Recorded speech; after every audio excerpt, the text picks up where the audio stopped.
Ungkap kasus pencurian, Abu Nawas minta bantuan ayahnya yang sudah mati. Dikisahkan, tetangga Abu Nawas yang bernama Hasan telah bertahun-tahun menabung untuk membeli seekor sapi. Hingga pada akhirnya uang yang dikumpulkan sudah bertambah banyak. Kemudian uang tersebut langsung ia gunakan untuk membeli sapi. Tapi nasib sial menimpanya. Baru 1 malam di dalam kandang, sapinya sudah hilang dicuri maling. Hasan pun menjadi sedih dan kecewa. Ketika ia melaporkannya kepada Tuan Hakim tak bisa berbuat apa-apa karena tak ada jejak atau petunjuk apapun untuk bisa mengungkap siapa pencurinya. Kabar tentang hilangnya sapi milik Hasan dengan cepat menyebar ke seluruh penduduk.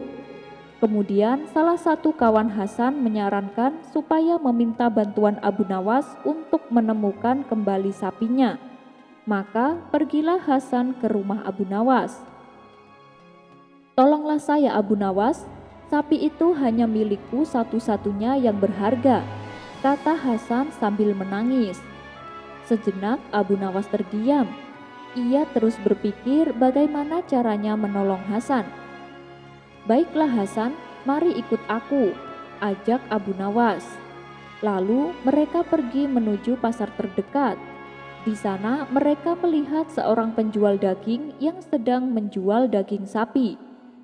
Abu Nawas segera mendekatinya dan bertanya dengan serius, "Hai kawan, apakah kamu melihat sapi milik Hasan?"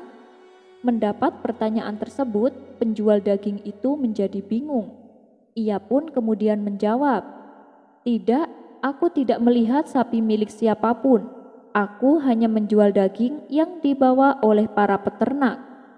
Lalu Abu Nawas berpura-pura memeriksa daging yang dijual. "Wahai Hasan, mungkinkah sapimu berubah menjadi daging ini?" tanya Abu Nawas kepada Hasan. Hasan pun terkejut dan mulai panik. "Apa maksudmu Abu Nawas? Sapiku tidak mungkin berubah menjadi daging," jawab Hasan. "Tenang Hasan, jangan tegang begitu," balas Abu Nawas. Kehadiran Abu Nawas dan Hasan ini menarik perhatian orang-orang di pasar. Apalagi ketika mereka tahu bahwa Abu Nawas sedang melakukan penyelidikan. Setelah berhasil menjadi pusat perhatian, Abu Nawas berkata di hadapan orang-orang, "Ketahuilah bagi siapapun pencurinya, kalau dalam 1 hari tidak dikembalikan, jangan salahkan saya bila aku akan melakukan tindakan seperti yang dulu ayahku lakukan saat kehilangan keledainya," ancam Abu Nawas. Ancaman Abu Nawas ini pun tersebar dan menjadi perbincangan orang-orang. Kalau Abu Nawas sampai berkata demikian, berarti dia tidak main-main, kata salah seorang warga yang sedang duduk di sebuah warung bersama kawan-kawannya. Iya betul, ayahnya kan dulu seorang hakim yang tegas. Ketika masih menjabat, dia tak segan-segan melakukan segala cara untuk mengungkap kasus pencurian. Bahkan dia pernah sampai melibatkan ratusan prajurit istana agar pencurinya tertangkap. Dan yang aku dengar, para prajurit tersebut bukan prajurit biasa. Mereka terlatih untuk menyiksa dan menginterogasi, sahut lainnya. Kalau begitu, berarti Abu Nawas akan melakukan cara ini. Dia kan dekat dengan Baginda Raja. Mudah saja bagi dia untuk meminta bantuannya. Apalagi yang jadi korban adalah orang miskin seperti Hasan. Abu Nawas paling benci dan murka kalau orang miskin yang menjadi korban, timpal warga yang lain. Rupanya percakapan mereka ini terdengar oleh si pencuri yang kebetulan ada di warung tersebut. Ia pun seketika menjadi panik dan ketakutan. Kemudian ia pulang ke rumah untuk mengambil sapi dan mengembalikannya kepada Hasan. "Hai kawan, ini sapimu aku kembalikan. Tapi tolong jangan beritahu Abu Nawas kalau aku pencurinya. Dan bilang padanya agar membatalkan niatnya karena sapimu kan telah kembali," kata si pencuri. Pada keesokan harinya, dengan wajah ceria, Abu Nawas mendatangi warung tempat biasa ia berkumpul bersama kawan-kawannya. "Wahai Abu Nawas, aku dengar kabar katanya sapi milik Hasan sudah kembali. Apa benar?" tanya salah satu kawannya. "Iya benar, alhamdulillah," jawab Abu Nawas. "Sepertinya si pencuri takut dengan ancamanmu, Abu Nawas. Tapi aku penasaran, sebenarnya apa yang dilakukan ayahmu saat kehilangan keledainya?" tanya kawannya kembali. Dengan entengnya Abu Nawas menjawab, "Ayahku membeli lagi keledai yang baru." Spontan kawan-kawannya itu tertawa terpingkal-pingkal. Diceritakan ada dua orang yang hidup bertetangga. Rumah mereka berdekatan satu sama lain, akan tetapi dua orang ini sangat bertolak belakang. Satunya adalah wanita pelacur, sedangkan satunya lagi adalah orang yang terkenal alim. Orang alim ini sangat disegani oleh masyarakat. Ia rajin beribadah dan senantiasa bersikap bijak dalam menangani masalah. Tak heran bila banyak orang yang datang untuk meminta nasihat ataupun sekedar meminta doa darinya. Namun di balik kealimannya itu, orang tersebut selalu memandang hina dan berburuk sangka kepada tetangganya yang berprofesi sebagai pelacur. Wanita pelacur itu pasti selalu melakukan perbuatan mesum. Itulah yang selalu terucap di hatinya. Setiap kali ia memandang rumah tetangganya, prasangka buruk itu selalu terlintas di benaknya. Apabila dia teringat akan si pelacur tersebut, prasangka itu sudah merasuk ke dalam jiwanya, sehingga dia sangat membenci dan merasa jijik kepada tetangganya yang berprofesi sebagai pelacur. Ingin rasanya dia mengusir si pelacur dari samping rumahnya. Namun karena dia sangat dikenal masyarakat sebagai orang yang bijak dan adil dalam mengambil keputusan, ia pun enggan melakukannya. Karena ia takut dinilai masyarakat bahwa dirinya tidak bijak dalam mengambil keputusan. Sedangkan si wanita pelacur tetangganya itu, setiap kali melihat rumah orang alim tersebut, hatinya selalu bergejolak dan bergetar. Penyesalan dan tangisan yang mendalam selalu tersimpan di hatinya. Dalam hatinya si pelacur selalu berkata, "Betapa mulianya engkau wahai orang alim, engkau adalah hamba yang alim dan bijaksana. Sementara aku, hidupku bergelimang dengan lumuran dosa. Engkau yang disegani dan dihormati oleh masyarakat. Banyak orang dari berbagai pelosok berkunjung ke rumahmu menimba ilmu serta memohon doa restu darimu. Ya Allah, aku sangat ingin seperti dirinya, hidup terhormat dan jauh dari dosa serta perbuatan maksiat. Ya Allah, tunjukkan aku pada jalanmu yang benar. Mudahkanlah keinginanku ini, dan janganlah engkau biarkan aku dalam keadaan tersesat seperti ini." Batin si pelacur selalu berbisik kepada Allah. Demikianlah yang terlintas di hati pelacur setiap menatap rumah tetangganya yang alim. Ia senantiasa berprasangka baik dan berdoa untuk tetangganya. Namun sebaliknya, orang alim tersebut selalu berprasangka buruk kepada si pelacur. Bahkan semakin hari dia semakin geram dan semakin benci kepada tetangganya yang pelacur itu. Singkat cerita, tibalah hari pembalasan. Orang alim tersebut diseret oleh malaikat ke pintu neraka. Dia pun protes kepada malaikat, "Kalian pasti salah, coba buka kembali catatan amal dan ibadahku selama ini." Malaikat pun membuka dan membacakannya. "Memang benar engkau tercatat sebagai orang yang soleh dan alim. Buku ini penuh dengan catatan amal dan kebajikanmu. Tetapi satu hal yang membuat Allah murka dan tidak ridho kepadamu, engkau selalu saja melihat orang lain dengan prasangka burukmu, terutama kepada tetanggamu yang seorang pelacur. Kamu selalu melihatnya dengan penuh kebencian dan tanpa belas kasihan sedikit pun. Lupakah engkau bahwa Allah yang menciptakan surga dan neraka, dan Allah yang lebih berhak menentukan hambanya ditempatkan pada surga atau neraka? Sementara di sisi lain, si pelacur yang bertetangga dengan orang alim tadi justru diantarkan malaikat menuju pintu surga. Ia pun heran lalu bertanya kepada malaikat, "Apakah kalian tidak salah dalam membaca catatan amal ibadahku? Sepertinya aku tidak tepat ditempatkan di surga. Bukankah saya lebih banyak berbuat dosa dan maksiat selama di dunia?" Lalu malaikat menjawab, "Memang benar, catatanmu selama ini selalu berbuat maksiat dan dosa. Namun ada satu hal kecil yang nampak sepele tetapi sering diabaikan manusia. Justru itu yang membuat Allah ridho dengan perilaku hambanya. Engkau selalu menaruh harapan yang baik kepada Allah dan selalu berprasangka baik terhadap sesama manusia, terutama kepada tetanggamu yang orang alim. Engkau selalu mendoakan dan selalu berprasangka baik terhadapnya. Ketahuilah, Allah yang menciptakan surga dan neraka, dan Dialah yang berhak menentukannya."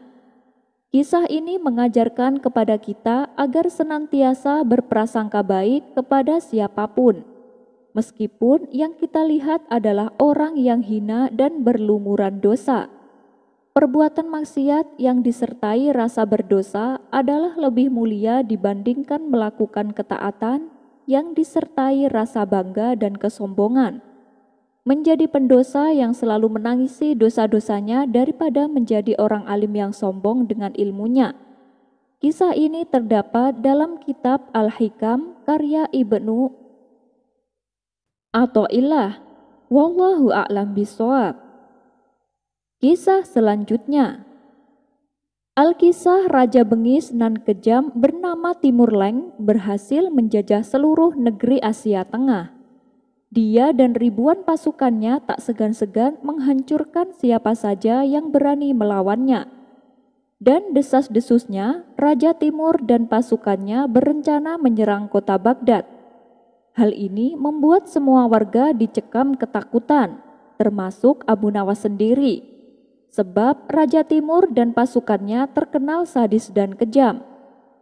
Beberapa bulan kemudian, terdengar kabar bahwa Raja Timur beserta pasukan akan memasuki kota Baghdad. Abu Nawas selaku orang yang ditokohkan segera mengajak masyarakat berkumpul di alun-alun. Lantas ia naik ke atas mimbar dan berpidato di depan khalayak ramai. "Mari kita semua berdoa supaya pasukan tentara Raja Timur ditimpa musibah angin topan yang dahsyat, sehingga mereka semua menjadi binasa." Semua warga yang kala itu berkumpul di alun-alun serempak mengucapkan amin dengan lantang. Tiba-tiba seorang pria berdiri dan bertanya kepada Abu Nawas, "Apakah Anda pernah melihat tentara Raja Timur?" Abu Nawas menjawab, "Belum pernah, dan aku juga belum pernah melihatmu sebelumnya. Sepertinya kamu bukan orang sini." Pria itu kembali berkata, "Benar, aku memang bukan orang sini, karena aku adalah panglima tentara Raja Timur." Sontak Abu Nawas terkejut, begitu pula dengan penduduk desa. Mereka tak menyangka bahwa pasukan tentara Raja Timur sudah memasuki desanya. Tapi dengan tenang Abu Nawas melanjutkan pidatonya. "Mari kita berdoa sekali lagi, kali ini untuk jenazah kita." Mendengar hal itu membuat panglima tentara Raja Timur menjadi heran. "Kenapa berdoa untuk jenazahmu sendiri? Dasar bodoh, orang mati itu didoakan oleh orang yang hidup," ujar panglima tentara Raja Timur. "Tuan benar, tapi bukankah kami semua akan mati diserang pasukan Tuan? Sedangkan kami tidak tahu apakah akan ada di antara kami yang hidup untuk mendoakan jenazah kami. Jadi selagi kami masih hidup, kami berdoa untuk jenazah kami nanti," balas Abu Nawas. Seketika panglima tentara Raja Timur tertawa terpingkal-pingkal mendengarnya. Karena kelucuan Abu Nawas, Panglima tentara Raja Timur mengatakan bahwa dia dan pasukannya tidak akan menyerang desa Abu Nawas. Justru malah sebaliknya, ia memberikan hadiah seekor gajah. Para penduduk pun lega mendengarnya. Mereka berterima kasih kepada Abu Nawas karena telah menyelamatkan mereka. Namun permasalahan lain muncul. Kehadiran gajah tersebut membuat penduduk desa resah, sebab ia memakan banyak hasil panen mereka. Mereka pun mengadukan hal ini kepada Abu Nawas. Bagaimana ini Abu Nawas? Apa yang harus kita lakukan? Kita tak mungkin membunuh atau menjual gajah itu. Bisa-bisa Panglima Tentara Raja Timur akan murka, tutur salah satu warga. Mereka semua menyalahkan Abu Nawas dan menuntut agar dia mengembalikan hadiah itu. Saya setuju dengan usulan kalian, tapi dengan satu syarat. Kalian semua harus menemaniku saat menghadap sang Panglima, ujar Abu Nawas. Para penduduk desa pun sepakat dengan keputusan Abu Nawas. Baiklah Abu Nawas, kami semua akan menemanimu, balas mereka serempak. Esok harinya, Abu Nawas dan penduduk desa berangkat menuju tenda Panglima Tentara Raja Timur.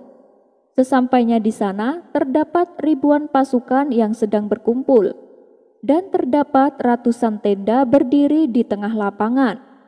Abu Nawas sempat dicegah oleh salah satu prajurit, namun akhirnya ia diperbolehkan menghadap sang Panglima.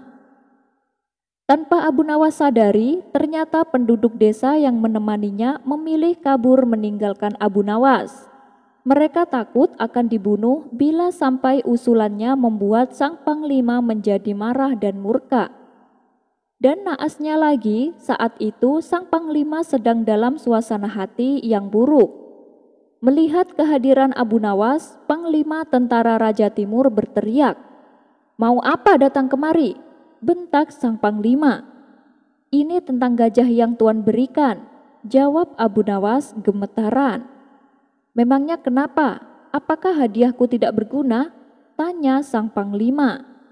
Abu Nawas menjadi ketakutan. Ia lalu menengok ke belakang dan ternyata penduduk desa telah meninggalkan dirinya. Karena merasa dibohongi, Abu Nawas pun menjadi jengkel. Ia lalu memikirkan jalan keluar sekaligus balas dendam dengan warga desa. Kira-kira jawaban apa yang harus ia katakan supaya Panglima Tentara Raja Timur tidak marah? Akhirnya ia pun menemukan ide. "Begini Tuan, saya perhatikan gajah pemberian Tuan terlihat sedih. Mungkin karena tidak ada pasangannya. Apakah Tuan punya gajah betina untuk dijadikan pasangannya?" ucap Abu Nawas. "Oh itu, baiklah, sekarang juga akan saya kirim gajah betinanya," jawab Panglima Tentara Raja Timur. Abu Nawas kemudian undur diri pamit pulang. Kisah selanjutnya. Entah kenapa hari ini Baginda Raja terlihat kurang bersemangat. Kemudian salah satu menterinya menghampiri dan bertanya, "Apakah Paduka Raja sedang kurang sehat?" tanya menteri itu. "Tidak wahai menteriku, saya hanya kurang bersemangat saja," jawab Baginda Raja. "Mungkin Baginda Raja butuh sedikit hiburan. Bagaimana kalau saya panggilkan Abu Nawas, kita beri dia tantangan?" usul sang menteri. "Benar juga katamu, tapi aku tidak punya ide apapun untuk mengerjai Abu Nawas," ujar Baginda Raja. "Oh, kalau soal itu serahkan saja padaku," balas sang menteri. "Memangnya kamu punya ide apa?" tanya Baginda ingin tahu. "Suruh saja Abu Nawas untuk menghadirkan lembu berjenggot yang bisa berbicara. Pasti dia akan kebingungan," usul sang menteri. "Ide yang bagus, cepat panggil Abu Nawas kemari," titah Baginda Raja kepada pengawal kerajaan. Singkat cerita, datanglah Abu Nawas menghadap Baginda Raja. "Hei Abu Nawas, kamu ingin dapat hadiah enggak?" tanya Baginda Raja. "Tentu saja saya mau Paduka," jawab Abu Nawas singkat. "Tapi ada syaratnya Abu Nawas. balas Baginda Raja. Waduh, pasti Baginda ingin mengerjai aku lagi, batin Abu Nawas dalam hati. Kamu bersedia tidak Abu Nawas? Tapi karena kamu sudah ada di sini, mau tidak mau kamu berarti harus menerima tantanganku, tegas Baginda Raja. Baiklah Paduka, katakan apa tantangannya kali ini, tanya Abu Nawas. Begini Abu Nawas, aku menginginkan 6 lembu berjenggot yang pandai berbicara. Kamu saya kasih waktu 1 minggu untuk mendatangkan mereka. Kalau kamu gagal, kamu akan dihukum gantung, jawab Baginda Raja menjelaskan. Mati aku, mana ada lembu berjenggot yang bisa bicara? Biarlah nanti aku cari caranya, keluh Abu Nawas dalam hati. Abu Nawas pun kemudian mohon diri pamit pulang ke rumahnya. Begitu sampai di rumahnya, ia duduk berdiam diri merenungkan keinginan Baginda Raja. Seharian Abu Nawas tidak pernah keluar rumah, sehingga membuat para tetangganya heran. Seminggu pun berlalu, akan tetapi Abu Nawas masih belum menemukan jalan keluarnya. Hari yang ditentukan pun tiba. Terpaksa ia harus menghadap Baginda dan siap untuk mendapatkan hukuman. Saat dalam perjalanan menuju istana, Abu Nawas melihat sekumpulan kakek-kakek tua yang sudah pikun. Ia lalu menghampiri mereka dan bertanya, "Ini hari apa ya, Kek?" Karena mereka adalah sekumpulan kakek-kakek pikun, tentu saja jawaban yang mereka berikan tidak ada yang benar. "Aha, aku menemukan ide agar selamat dari hukuman," ucap Abu Nawas girang. "Apakah di antara kalian ada yang ingin makan enak? Kalau mau silakan ikut denganku. Tapi kesempatan ini hanya untuk 6 orang saja," ujar Abu Nawas. Mendengar tawaran Abu Nawas itu, mereka serempak langsung bersedia. Lalu dipilihlah 6 orang dari mereka yang benar-benar pikun. Kemudian mereka berenam diajak Abu Nawas menuju istana. Setelah sampai di istana, Abu Nawas langsung menghadap Baginda Raja. "Hei Abu Nawas, mana lembu yang kau janjikan itu?" tanya Baginda Raja. Tanpa banyak bicara, Abu Nawas langsung menunjuk ke 6 orang yang dibawanya itu. "Itulah mereka wahai Paduka yang mulia."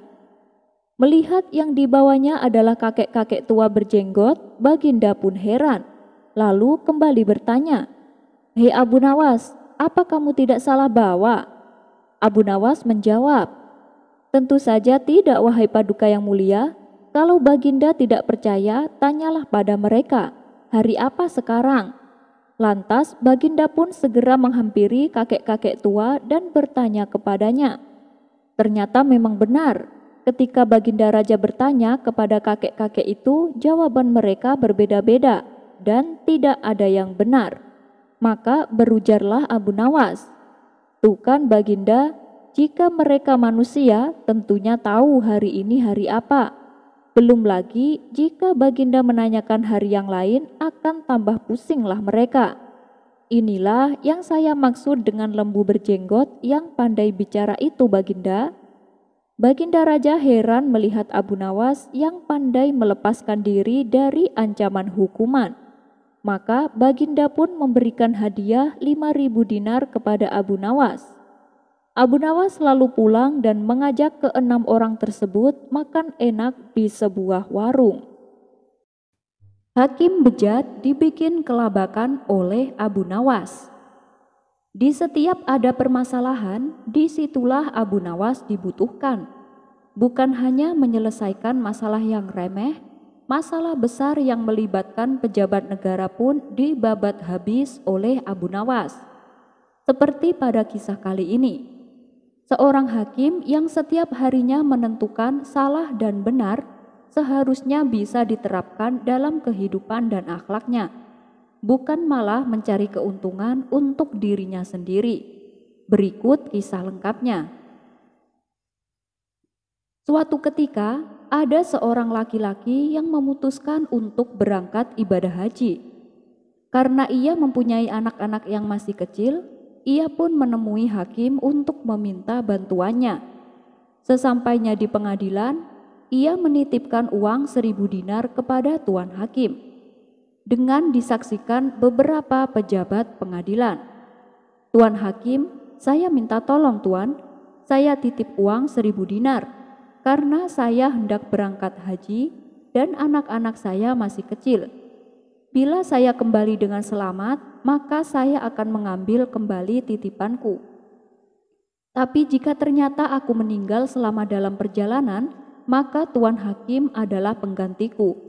Berikanlah pada anak-anakku sesuai apa yang tuan hakim inginkan," kata lelaki tersebut. Kemudian berangkatlah laki-laki itu menunaikan ibadah haji.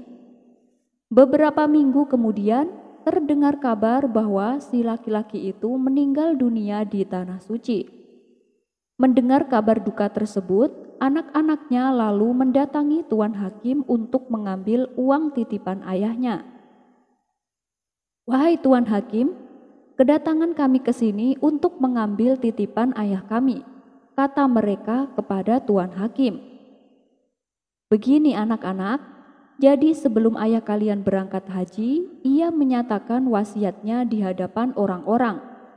Ayah kalian mengatakan bahwa aku dapat memberikan kalian apapun yang aku inginkan.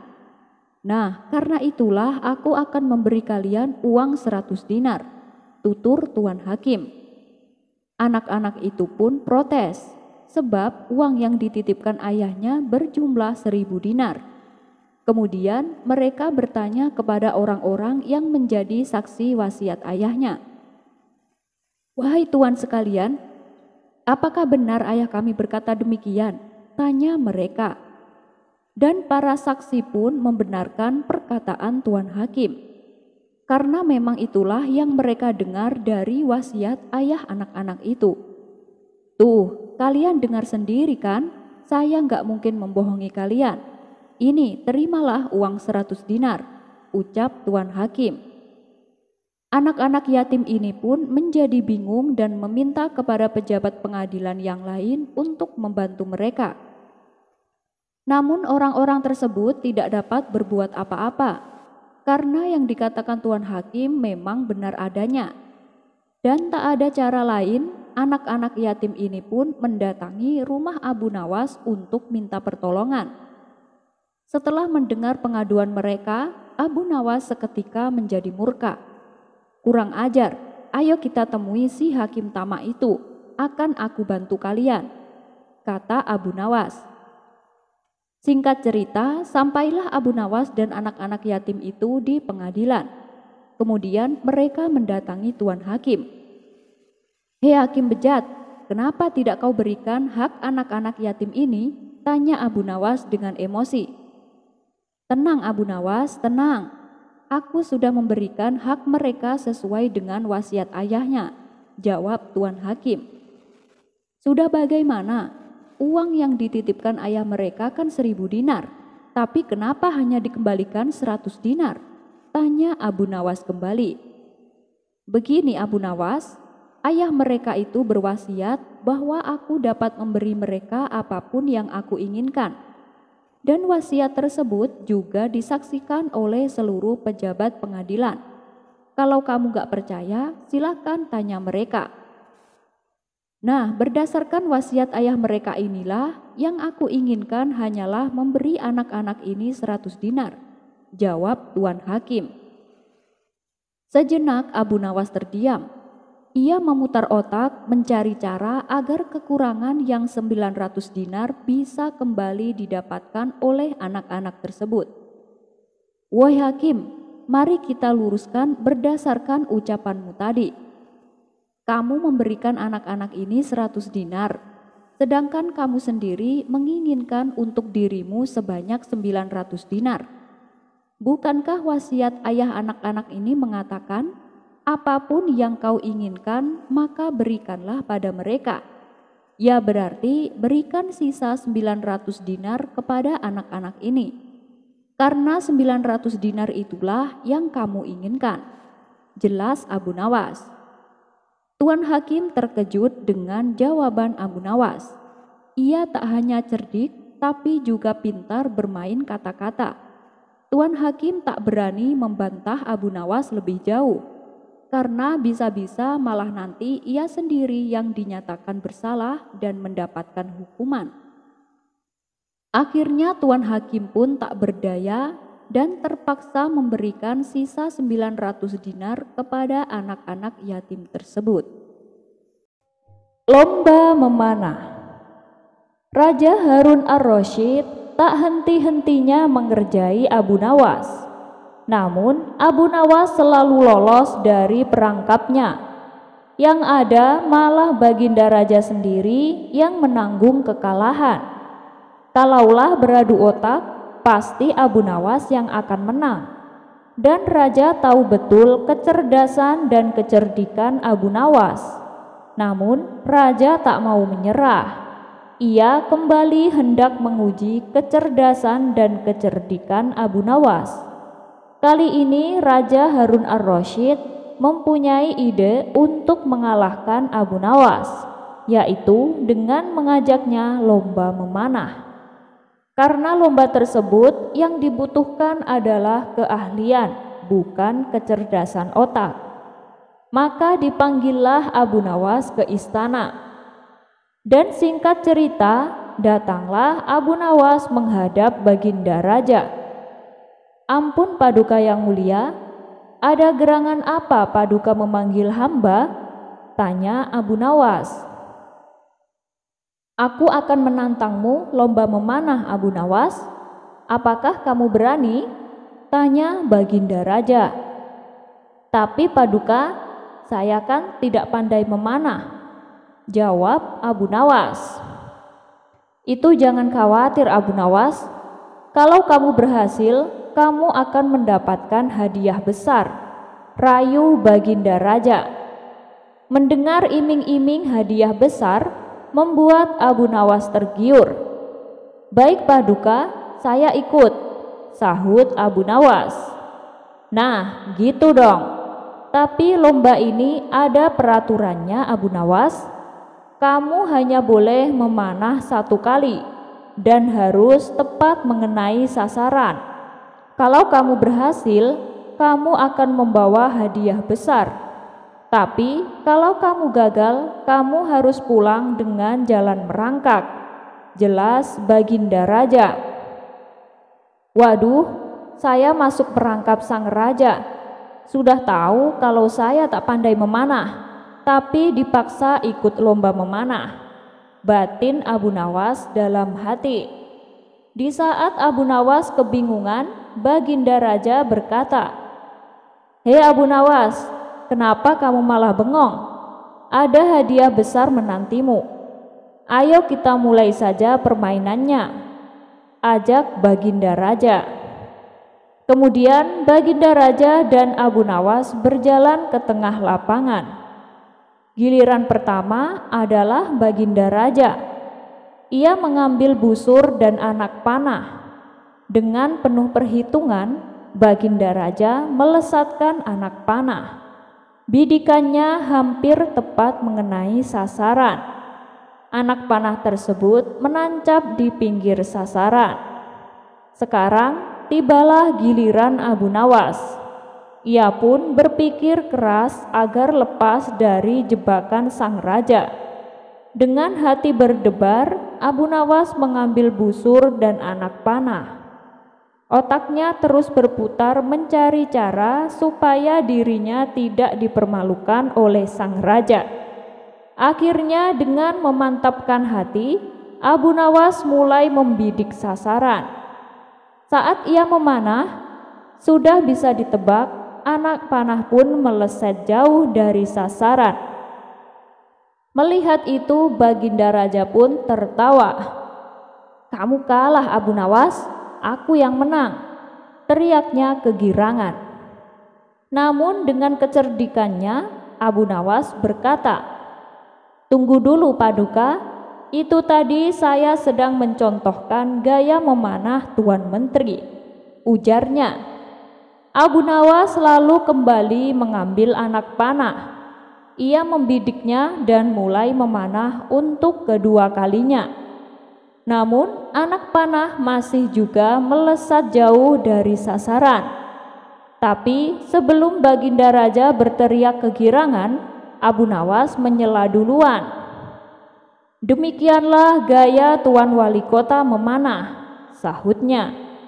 Baginda Raja menjadi tidak sabar dengan aksi Abu Nawas. Ia pun berteriak, "Hei Abu Nawas, mana gaya memanahmu?" Dengan santainya Abu Nawas menjawab, "Tenang Paduka yang mulia, gaya memanah hamba tentu lebih baik daripada tadi." Abu Nawas lalu kembali mengambil sebuah anak panah. Ia membidik dan mulai memanah. Untuk ketiga kalinya, anak panahnya melesat makin jauh dari sasaran. Nah, itu tadi gaya Tuan Hakim memanah. Mendengar itu, Baginda Raja semakin emosi dibuatnya. "Wahai Abu Nawas, yang aku minta gaya memanahmu, bukan gaya memanah orang lain," bentak Baginda Raja. Abu Nawas nyaris putus asa, tapi tetap menunjukkan wajah lucunya. Ini adalah tembakannya untuk yang keempat. Abu Nawas mengambil anak panah dan mulai membidik. Beruntung baginya karena kali ini anak panah secara kebetulan melesat mengenai sasaran. Anak panah menancap di tengah-tengah sasaran. Sedangkan anak panah Baginda Raja hanya di pinggiran saja. Abu Nawas pun berteriak dengan sangat kencang, "Inilah gaya Abu Nawas memanah yang mulia. Nah, untuk itu saya tunggu hadiah dari Paduka," kata Abu Nawas kegirangan. Melihat kecerdikan Abu Nawas, sang raja pun tak henti-hentinya tertawa. "Kamu memang cerdik Abu Nawas," kata Baginda Raja sambil menyerahkan hadiahnya. Dan berkat kecerdikan Abu Nawas, kesempatan memanah yang seharusnya hanya 1 kali bisa menjadi sampai 4 kali. Membangun 1000 candi. Suatu hari, di istana yang megah, Baginda Raja Harun ar-Rasyid memanggil Abu Nawas. "Abu Nawas, aku ingin kamu membangun 1000 candi di sekitar istana ini. Aku ingin keindahan istana kita ini semakin memukau," ujar sang raja. Abu Nawas yang sadar akan beratnya tugas tersebut tetap tenang. "Baik Paduka yang mulia, hamba akan melaksanakan perintah Paduka dengan sebaik-baiknya," jawabnya sambil memberikan senyuman cerdik. Namun Abu Nawas memiliki rencana tersendiri. Ketika tiba waktunya untuk memulai pembangunan, Abu Nawas mendatangi raja dengan wajah penuh keceriaan. "Ampun Paduka yang mulia, saya bersedia membangun 1000 candi tersebut. Tapi saya mempunyai 1 syarat Paduka," ucapnya. Raja yang penasaran bertanya, "Memangnya syaratnya apa Abu Nawas?" Dengan ekspresi serius, Abu Nawas pun menjawab, "Hamba akan membangun 1000 candi ini, hanya jika hamba diizinkan menyebutnya Candi Kecil Harun ar-Rasyid." Raja yang terkejut pun bertanya, "Lah, memangnya kenapa harus diberikan nama itu?" Abu Nawas pun menjelaskan dengan cerdik, "Begini Paduka, kalau kita beri nama candi itu dengan nama Candi Kecil Harun ar-Rasyid, maka setiap kali orang melihat atau membicarakan candi-candi itu, mereka akan selalu mengingat besar dan gagahnya istana Baginda Raja Harun ar-Rasyid." Raja yang terkesan dengan cara berpikir Abu Nawas pun akhirnya setuju dengan syarat tersebut. Abu Nawas segera memulai pekerjaannya. Namun rencana cerdiknya segera terungkap. Alih-alih membangun 1000 candi megah, Abu Nawas malah membuat 1000 candi yang sangat kecil, hampir seukuran korek api. Ketika raja melihat hasil karya Abu Nawas, ia pun merasa heran. "Abu Nawas, ini sih bukan seperti yang aku bayangkan," ucapnya. Dengan wajah polos, Abu Nawas pun menjawab, "Tapi Paduka Yang Mulia, hamba ini kan membangun 1000 candi sesuai dengan permintaan Paduka. Dan dengan ukuran yang kecil ini, candi-candi ini bisa ditempatkan di seluruh sudut istana, menambah keindahan setiap tempat." Dan Raja Harun ar-Rasyid pun tak jadi marah setelah mendengar jawaban cerdik Abu Nawas.